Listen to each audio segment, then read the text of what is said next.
الله يا الله الله سبحان الله الله يا الله الله حمدا لله. اعوذ باللہ من الشیطان الرجیم. بسم اللہ الرحمن الرحیم. الحمد للہ رب العالمین والصلاة والسلام علی اشرف الانبیاء والمرسلین وآلہ الطیبین الطاہرین المعصومین. معزز سامعین،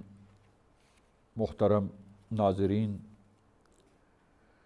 آپ عزیزان گرامی کی خدمت میں ہم نے توحید اور وحدانیت پروردگار کے چیپٹر میں توحید کو مختلف حوالوں سے اور مختلف زاویوں سے جو توحید کے سلسلے میں بحث کی گئی ہے، وہ ہم نے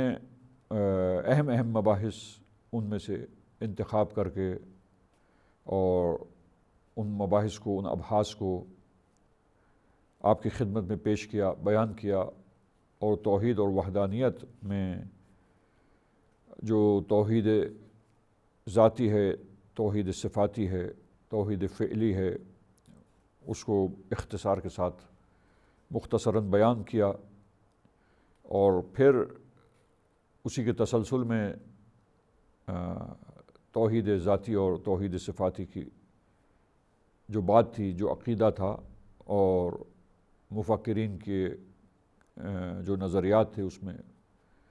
ان کو پیش کیا گیا، ان کے نکات کو، اور اس سلسلے میں بحث کی گئی عزیزان گرامی. اور پھر توحید در خالقیت اور توحید در عبادت، یہ بھی توحید کے مختلف پہلو ہیں، اور مختلف حوالے سے توحید کے سلسلے میں اور وحدانیت پروردگار کے سلسلے میں جو توحید کا عقیدہ ہے، اور اس میں جو ابحاث اور جو بحث و گفتگو، جو ڈسکشن کتابوں میں ہے، وہ ہم نے ناظرین اور سامعین کرام کی خدمت میں اس کو بیان کیا کہ توحید در عبادت بھی ہے، اور عبادت میں توحید کا مطلب کیا ہے، توحید در خالقیت کا مطلب کیا ہے. اسی طریقے سے توحید در ربوبیت جو ہے، وہ بھی ایک اہم شعبہ یا اہم ڈائمنشن ہے، جس زاویے سے بحث توحید کی کتاب میں اور توحید کے باب میں، توحید کے چیپٹر میں کی جاتی ہے. یہ تمام ابحاث کو ہم نے آپ کی خدمت میں پیش کیا. اور یہ توحید کی گفتگو اور ڈسکشن جہاں آئے، وہاں ساتھ ساتھ نظریہ جبر اور نظریہ اختیار کی بات بھی ضمناً ایک مناسبت کے ساتھ ساتھ آپ سامعین کرام کی خدمت میں پیش ہوئی. اور جبر اور اختیار اور تفویض، یہ جو نظریات ہیں، یہ جو ٹرم ہے اور یہ عقائد جو ہیں، ان کو آپ کے سامنے پیش کیا گیا، بیان کیا گیا. اور اس سلسلے میں ہمارے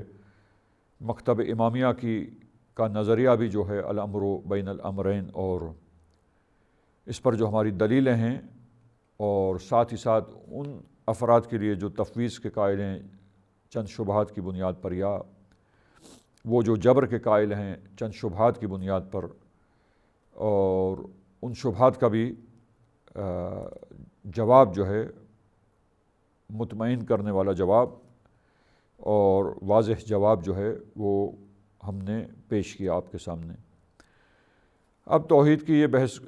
گزری ہے، اور اب ہم نیکسٹ چیپٹر جو ہے عقائد کے باب میں اور عقائد کی کتاب میں، وہ توحید کے بعد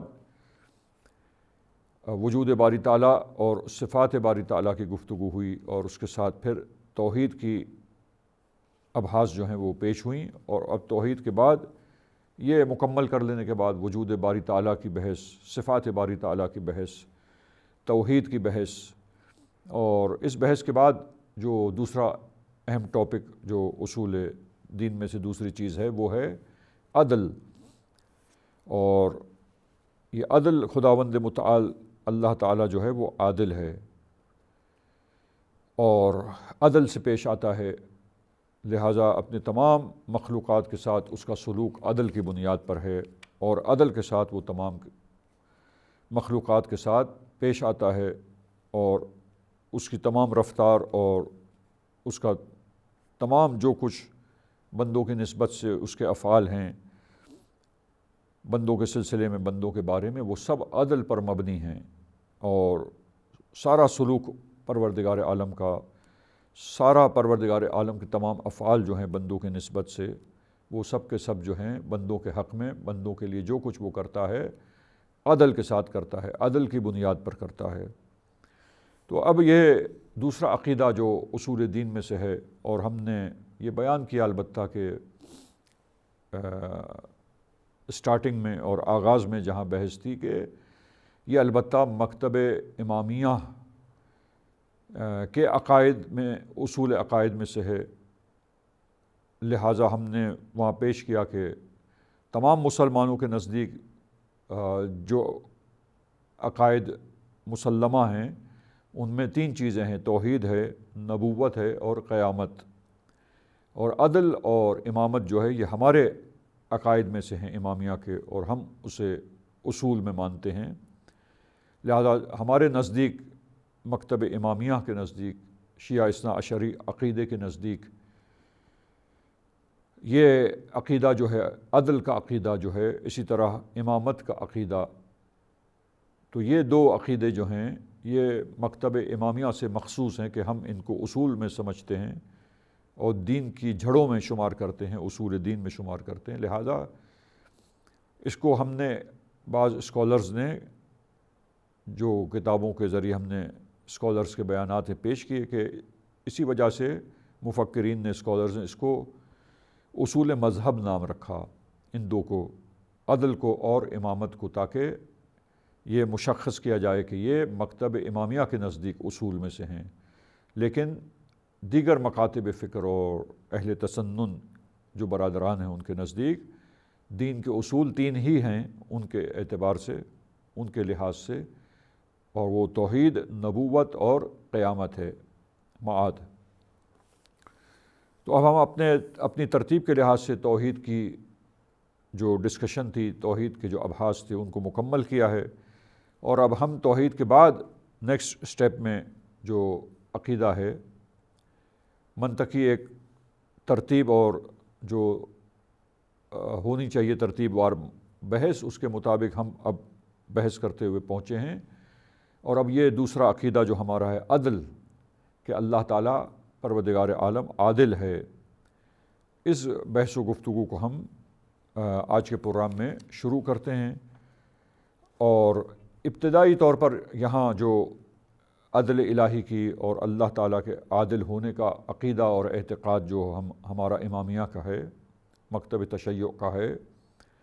عزیزان گرامی، وہاں ساتھ ساتھ پہلے ہم جو ہے وہ یہ روشن کرتے چلیں گے کہ یہ کیوں ایسا ہے کہ ہم یہ کہتے ہیں کہ یہ مکتب امامیہ کا نظریہ ہے اور دیگر مکاتب فکر ایسے ہیں، مسالک ہیں عقائد کے، ان کا نظریہ نہیں ہے، ان کا عقیدہ نہیں ہے، کیونکہ فوراً یہ سوال ذہن میں آتا ہے کہ اللہ تعالیٰ کا ہر کام عدل پر مبنی ہے اور وہ عادل ہے اور عدل و انصاف سے پیش آتا ہے اپنی مخلوقات کے ساتھ، انسانوں کے ساتھ، سب کے ساتھ، اور کوئی کام ایسا نہیں ہے جو عدل کے برخلاف ہو، معاذ اللہ وہ ظلم کے دائرے میں ہو۔ تو یہ ایک سوال جو فوراً ہی ذہن میں آتا ہے کہ پھر یہ نظریہ اور عقیدہ کیوں مخصوص ہے، اور یہ کیوں کہا گیا کہ یہ اصل مذہب میں سے ہے، مذہب تشیع میں سے۔ تو عزیزان گرامی، اس کی وجہ جو ہے وہ انشاءاللہ ابھی ہم جب اس سلسلے گفتگو کو آگے بڑھائیں گے، کچھ مقدماتی نکات جو ہم ابھی پیش کر رہے ہیں اصل گفتگو کو شروع کرنے سے پہلے، اصل بحث میں وارد ہونے سے پہلے، اصل بحث کا آغاز کرنے سے پہلے، یہ کچھ تمہیدی اور مقدماتی نکات ہیں جو آپ سامعین کرام کی خدمت میں پیش ہو رہے ہیں۔ اس کی وجہ عزیزان گرامی کہ یہ سوال جو ذہن میں اٹھتا ہے، انشاءاللہ اب ہم جب عدل کے بارے میں اشاعرہ کا کیا نظریہ ہے، اشعری مسلک کا کیا نظریہ اور عقیدہ ہے، اس کو جب پیش کریں گے تو یہ اس سوال کا جواب روشن ہوگا اور کلیئر ہو جائے گی بات کہ یہ نظریہ کیوں مخصوص ہے امامیہ کے ساتھ اور مکتب تشیع کے ساتھ۔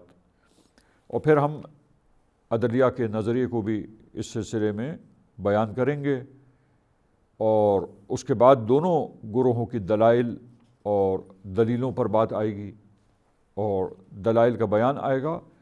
اور پھر جو عقیدہ حق ہے اس سلسلے میں دلائل کی روشنی میں، وہ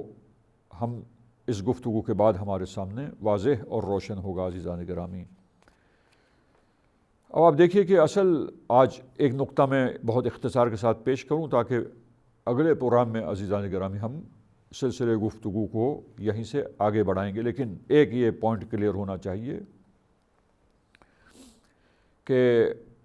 عدل جو ہے وہ ظاہر ہے کہ ہے تو صفات میں سے ایک صفت،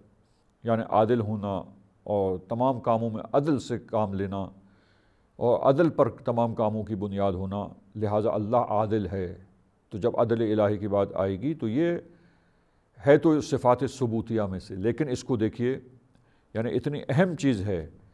کہ الگ سے جناب علی یعنی اتنا اہم مسئلہ ہے کہ عدل کے مقابلے میں ظلم ہے، تو ظاہر کہ ہم جب ظلم کی نفی کرتے ہیں کہ اللہ ظلم نہیں کرتا، کسی کے اوپر ظلم نہیں کرتا، کسی کے ساتھ ظلم سے پیش نہیں آتا، پس ظلم کبھی بھی مرتکب نہیں ہو سکتا اللہ ظلم کا۔ اللہ عادل ہے، عدل کرنے والا ہے، لہٰذا یہ عدل کی صفت صفات ثبوتیہ میں سے ہوئی جو ثابت ہے اللہ کے لیے ہم امامیہ کے نزدیک۔ اور اسی طرح عدل کے مقابلے میں ظلم ہے، لہٰذا وہ ظلم کیا ہے؟ پس صفات سلبیہ میں سے ہے کہ ہم ظلم کو سلب کر لیتے ہیں، مسلوب کر لیتے ہیں اور نفی کرتے ہیں کہ اللہ کبھی بھی اپنے بندوں کے ساتھ، کبھی بھی خداوند متعال اپنی مخلوقات کے ساتھ ظلم سے پیش نہیں آتا۔ ذرہ برابر ظلم اللہ تعالیٰ اپنی مخلوقات کے اوپر کسی کے بھی اوپر نہیں کرتا۔ عادل ہے وہ پروردگار، اور تمام اس کے افعال جو ہیں مخلوقات کے سلسلے میں، مخلوقات کے بارے میں، وہ تمام افعال میں اللہ عادل ہے، تمام افعال کی بنیاد عدل پر ہے۔ لہٰذا عزیزان، عدل اگر ہوا اس اعتبار سے صفات ثبوتیہ میں سے، ایک نقطہ ذہن میں یہ اہم ہے رکھیے، اور ظلم جو ہے وہ صفات سلبیہ میں سے ہوا، پس یہ عدل کے بارے میں جب ہم بات کرتے ہیں تو ہم نے صفات ثبوتیہ میں اس کو ذکر نہیں کیا ہے،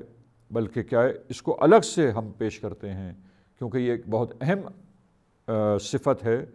اور یہ ایک عقیدہ ہے، بنیادی عقیدہ اللہ تعالیٰ کے عادل ہونے کا۔ لہٰذا یہ عقیدے کی وجہ ہی سے مکتب امامیہ کو مکتب عدلیہ کہا گیا، کہ جو عدل کو اصول میں سے مانتے ہیں، دین کے اصول میں سے مانتے ہیں، اور وہ عدل الہی کے اور اس عدل کی صفت کو اللہ کے لیے ثابت کرنے والے ہیں۔ اب وہ آپ کا سوال کہ جو ذہن میں اٹھائے انشاءاللہ نیکسٹ پروگرام میں کلیئر ہوگا کہ اللہ کے عادل ہونا، یہ تو بہت زیادہ واضح بات ہے، پھر یہ کیا کہ یہ مخصوص ہے امامیہ، مکتب امامیہ کے ساتھ، اور دیگر کچھ مکاتب ایسے ہیں کہ جو عدلیہ نہیں ہیں اور اللہ کے سلسلے میں عدل کے قائل نہیں ہیں، عدل کا اعتقاد نہیں رکھتے، تو ان کا عقیدہ کیا ہے اور اس عقیدے کے لیے ان کے دلائل کیا ہیں، انشاءاللہ وہ اگلے پروگراموں میں آپ کی خدمت میں بیان ہوں گے۔ لیکن ایک نقطہ یہ کلیئر ہو گیا کہ پس عدل اس اہمیت کی وجہ سے، جبکہ یہ صفات ثبوتیہ میں ہے، لیکن پھر بھی اس کو الگ سے ایک عقیدے کے طور پر، چونکہ اس کو ہم بہت اہم صفت ہے اور ایک اصول دین میں سے ایک اصل کے طور پر مکتب امامیہ اس پر عقیدہ رکھتے ہیں، لہٰذا یہ اصول مذہب میں سے کاؤنٹ ہوتا ہے اور انتہائی اہمیت کا حامل ہے۔ لہٰذا توحید کے چیپٹر کے بعد الگ سے یہ عدل کے چیپٹر میں عدل کی گفتگو اور عدل کے عقیدے کے بارے میں بحث و مباحثہ ہوتا ہے، ڈسکشن ہوتی ہیں عزیزان گرامی۔ اور ایک آخری نقطہ میں پیش کروں اور پھر آج کے اس پروگرام کو میں اختتام کی طرف پہنچائیں، اور اگلی گفتگو انشاءاللہ سلسلے گفتگو کو نیکسٹ پروگرامز میں ہم جاری رکھیں گے، اور جہاں آج پہنچائیں گے وہیں سے سلسلے گفتگو کو جاری رکھتے ہوئے اگلے پروگرام میں اصل گفتگو میں ہم وارد ہوں گے اور اصل گفتگو کا آغاز کریں گے انشاءاللہ۔ یہ ایک نقطہ جو آخری میں بیان کر رہا ہوں اس پروگرام میں، وہ یہ ہے عزیزان گرامی کہ یہ اللہ کے عادل ہونے کا عقیدہ جو ہے اور عدل الہی کے بارے میں جو اعتقاد ہے، اور عدل الہی کی فرض کریں کہ عدل الہی پر جو آبجیکشن دوسرا مکتب فکر کرتا ہے، ان دونوں کی بحث جو ہے، اس بحث کی بازگشت اصل میں یہ بحث پلٹتی ہے اور اس کی بازگشت ہوتی ہے اس ایک علمی بحث کی جانب، ایک ڈسکشن کی جانب، اور وہ علمی ڈسکشن جو ہے، علمی بحث جو ہے وہ یہ ہے کہ حسن و قبح عقلی، یہ ٹرم میں آپ کے سامنے پیش کر رہا ہوں، اس کو انشاءاللہ نیکسٹ پروگرام میں اس ٹرم کو بھی واضح کریں گے اور پھر ہم اصل بحث میں ہم وارد ہو جائیں گے، آغاز کریں گے اصل بحث کا انشاءاللہ، کہ اگر حسن و قبح عقلی ہے تو پھر اس حسن و قبح عقلی کی بنیاد پر ہم یہ کہتے ہیں کہ یہ عقیدہ رکھتے ہیں کہ اللہ تعالیٰ عادل ہے، اور اگر حسن و قبح عقلی کو ہم قبول نہ کریں، اس کو ڈینائی کریں